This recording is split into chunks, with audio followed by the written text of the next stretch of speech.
Bonjour Alain Sirou. Bonjour Maxime. Vous êtes notre consultant scientifique et avec vous, on va revenir sur cette annonce assez incroyable de la NASA.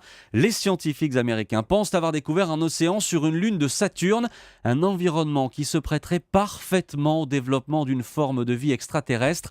Alain, même vous avez été séché par cette annonce. Ben oui, parce que c'est pas Hawaï, c'est pas les Canaries. Si je vous dis qu'il y a de l'eau, qu'il y a du sel, qu'il y a de la chaleur, qu'il y a des molécules organiques, vous allez dire c'est génial.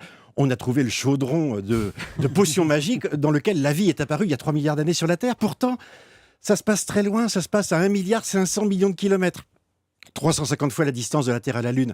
C'est sur une Lune glacée, 500 kilomètres de diamètre, qui tourne autour de Saturne, c'est-à-dire une boule de gaz entourée d'un anneau, et c'est sous la banquise, à quelques dizaines de kilomètres, où on aperçoit, où on devine, en tout cas grâce au satellite Cassini, finalement, un océan glacé, enfoui sous l'eau, dans lequel les conditions laissent penser que on a, non pas de la vie, on n'en sait rien vraiment, mais des conditions favorables à l'apparition de la vie, à la naissance de la vie, ou en tout cas, si on mettait de la vie dans cet endroit, elle pourrait survivre.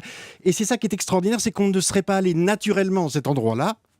Et quand on regarde aujourd'hui dans l'univers la position des exoplanètes autour d'autres étoiles, eh bien, on sait qu'on ne peut plus chercher seulement à une distance et correspondant à la distance de la Terre au Soleil. Alain, on a quand même eu plusieurs alertes à la vie extraterrestre Oui. dans le passé. Cette fois-ci, on a envie d'y croire, on a vraiment plus de raisons que les autres fois d'y croire. Mais vous avez bien prononcé le mot « croire ». Or, pour les scientifiques, la croyance, c'est pas possible. On peut espérer, il faut chercher. Je dirais que l'eau, c'est un fil qu'on peut tirer parce qu'on ne sait pas faire, entre guillemets, de la vie sans eau. Donc, c'est le fil naturel qu'on doit tirer. Simplement, c'est des conditions favorables, ce n'est pas encore la vie.